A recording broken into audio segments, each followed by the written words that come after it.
தேடி போனதா? ஆமா. என்ன பூவு?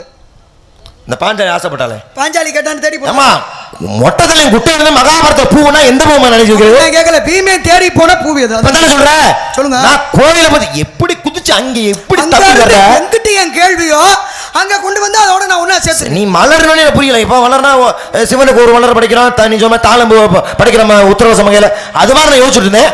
ஆனா மகாபாரதத்துல பாஞ்சாலி ஆசைப்பட்டா எனக்கு இதே மாதிரி ஒரு மலர் வேணும்னு நான் பறிச்சு தரேன்னு அந்த பூ கொண்டுட்டு போன பீமன். ஆமா, அது என்ன பூ? போகும்போது இந்த ஆஞ்சநேய வழி மறிப்பாரு. அது வாலி நடந்துச்சு, அவரை தூக்க முடியல. அதெல்லாம் அப்புறம் தோழி உத்தரப்பா நீ ஆஞ்சநேயன் தாப்பா, வாயு புத்திரன் தாப்பா, நானும் வாயு புத்திரன். ரெண்டு பேருக்கு ஒரு அப்பா. நல்ல கதை தாமா. அதெல்லாம் நான் கேட்கல. அந்த கதை கேட்டா கதை நான் சொன்னேன். அப்புறம் என்ன அதெல்லாம் நான் கேட்டேன். உங்கள்ட்ட எந்த கோவில என்னென்ன பூ போட்டு கும்பிடுறாங்கன்னு கேட்டேனா? வீமே தேடி போன பூவுக்கு பேர் என்ன? ஏமா நீ சொன்ன கதையை தான் நான் மிகைப்படுத்துறேன். அது என்ன பூவு? அந்த